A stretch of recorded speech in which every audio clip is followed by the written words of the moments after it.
Hello and welcome everyone. आप सभी का स्वागत है आपके प्यारे से लर्निंग प्लेटफॉर्म डॉक्टर अड्डा पर और मैं परमवीर सिंह आप सभी का स्वागत करता हूं।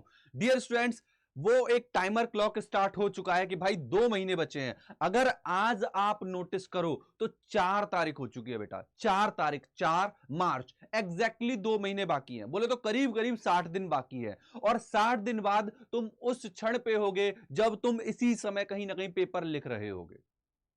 राइट, शाम का समय होगा और पेपर लिख रहे होगे बेटा। उस समय तुम रियलाइज करोगे यार आज से 1 महीने पहले 2 महीने पहले अगर मैंने लग के रगड़ के मेहनत कर ली होती और पर्टिकुलर इस सब्जेक्ट पे ज्यादा ध्यान दे दिया होता तब मुझे मेरी बायोलॉजी तो पहले ही बन जाती थी यार। फिजिक्स में मैं कमजोर था तो मुझे थोड़ा सा फिजिक्स पे फोकस करना चाहिए था। तो इस बात पे जरा आपका गौर करने के लिए आपके परम सर हाजिर हो चुके हैं आज के सेशन में, जहां पे आप देख सकते हो किस पर कितना फोकस करना है, किस पर ज्यादा फोकस करना है और कैसे सारी चीजें कवर होंगी। इन्हीं सब बातों पे आज हम डिस्कस करने वाले हैं बिकॉज समय आपके पास बहुत ही सीमित बचा हुआ है, सिर्फ और सिर्फ 2 महीने बाकी है।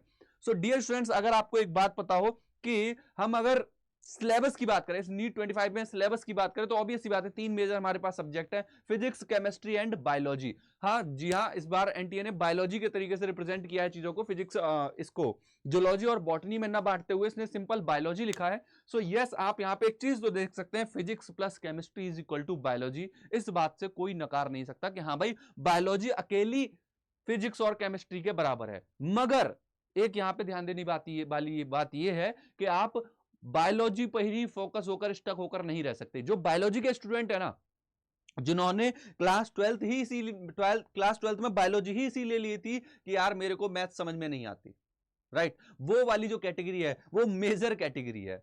और ये वही वाले बच्चे हैं जिनको कहीं ना कहीं फिजिक्स से थोड़ा सा डर भी लगता है। तो अपने अंदर के डर को दबाते हुए, उसको और निखारते हुए आपको क्या करना है बेटा, आपको इधर भी फोकस रखना है। राइट, नो डाउट आप सभी ने, मैक्सिमम स्टूडेंट ने जो अभी यहां पे वीडियो देख रहे हैं, ऑब्वियस सी बात है वो काफी जागरूक भी हैं और उनको पता भी है कि इस बार एग्जाम निकालना है, तो आपने तैयारी भी की हुई है, इसीलिए ये वीडियो देख भी रहे हो।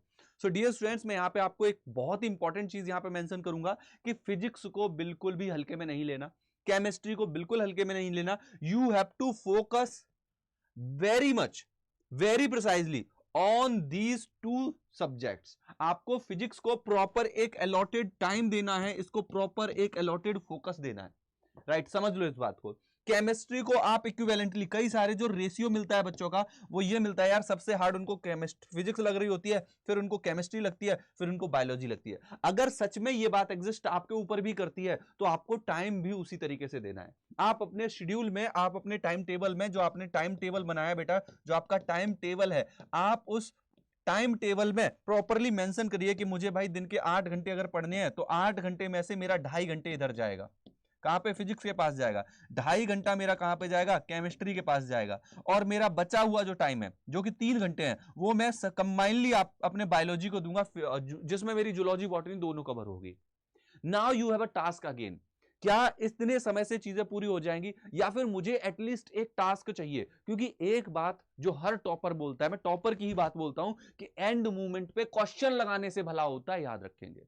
कंटेंट कितना भी रिवाइज कर लो, अगर तुमने क्वेश्चन नहीं लगाए बेटा तो कहीं ना कहीं हम एक तरीके से इनसिक्योर ही रहते हैं, अंदर से वो कॉन्फिडेंस नहीं आता कि एग्जाम निकलेगा कि नहीं निकलेगा अगर क्वेश्चन नहीं लगाए। तो मेरे पास एक फोकस्ड एक टास्क होना चाहिए डेली का, जो मुझे मेरे टीचर ने दिया हुआ है।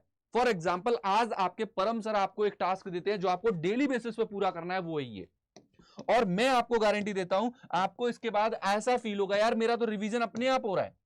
आपको इस टास्क के बाद ऐसा फील होगा कि यार मेरा रिवीजन तो अपने आप हो रहा है। यस, बस इस टास्क को जो भी स्टूडेंट देख रहे हैं, जो भी स्टूडेंट फॉलो करना चाहते हैं, एक ही कंडीशन है, एक ही कंडीशन है, कंसिस्टेंसी।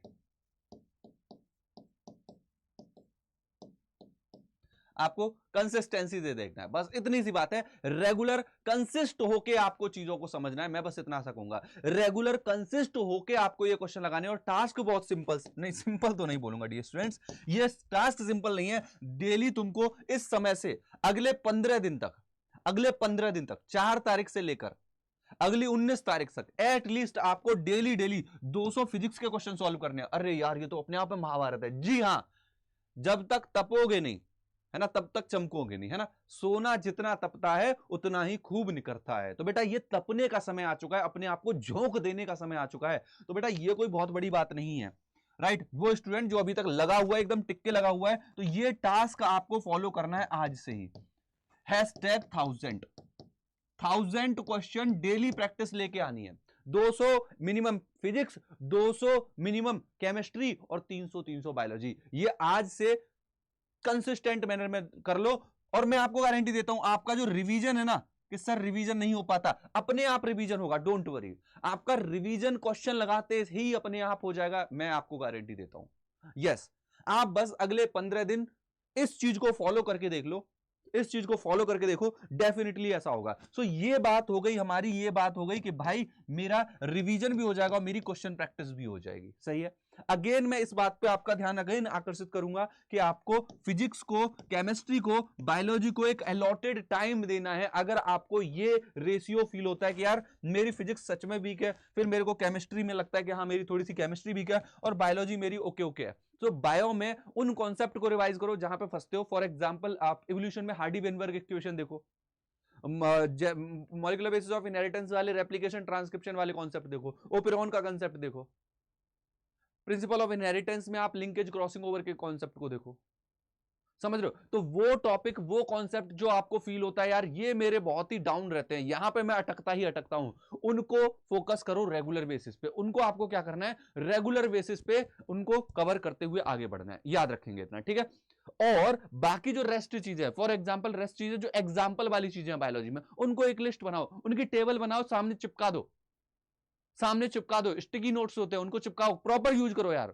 स्टिकी नोट्स क्यों बनाए गए? तुम्हारे लिए बनाए गए, जिस पे आप इंपॉर्टेंट डायग्राम, चार्ट और रे डायग्राम और ग्राफ वगैरह बना के, टेबल बना के, एग्जांपल बना के सामने चिपकाओ। चिपका हुआ होना चाहिए, ऐसा कुछ नहीं। कोई ये बोलता है यार ये दिखावा है, तो दिखावा तुम अपने लिए कर रहे हो, अपने बंद कमरे में अपने लिए दिखावा कर रहे हो।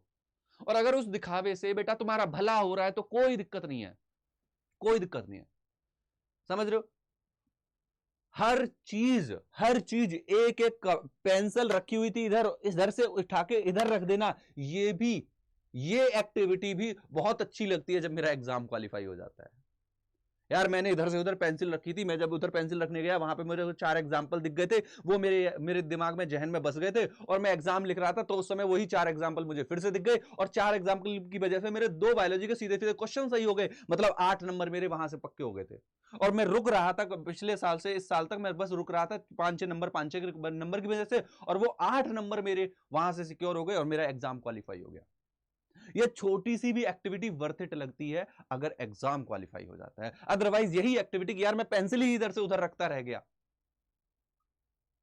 मिस हो गई मेरे से अपॉर्चुनिटी, है ना। सो वो छोटी छोटी एक्टिविटी भी वर्थ इट लगती हैं अगर सक्सेस मिल जाती है तो, राइट। और सक्सेस का जो रास्ता है वो कहीं ना कहीं हार्ड वर्क से, कंसिस्टेंसी से और डेडिकेशन से होकर निकलता है, राइट। तो आपको ये एट्रीब्यूट अपने अंदर रखने ही होंगे और आगे बढ़ना होगा। डियर स्टूडेंट्स, मैंने यहां पे आपको ये जो टारगेट दिया है, वो स्टूडेंट जो इस वीडियो को देख रहे हैं, नीचे कमेंट सेक्शन में हैशटैग प्रॉमिस लिखो और मेरे को मेंशन करो, मेरे को हैशटैग नीचे प्रॉमिस लिखो और अपने आप से प्रॉमिस करो कि यार सिलेक्शन लेना है। बस इस वीडियो के कमेंट सेक्शन में मैं यही चीज नोटिस करूंगा कि कौन कौन बच्चा है जिसने ये वीडियो देखी है और उसने अपने आप से प्रॉमिस किया है कि नहीं, क्योंकि सिलेक्शन लेना जिद होनी चाहिए। समझ रहे हो ना? यस। सो डियर स्टूडेंट्स, मिलते हैं नेक्स्ट वीडियो में, और नीचे कमेंट सेक्शन में मेंशन करना प्रॉमिस कि सर सिलेक्शन जरूर लूंगा। ठीक है, bye bye, take care, thank you so much.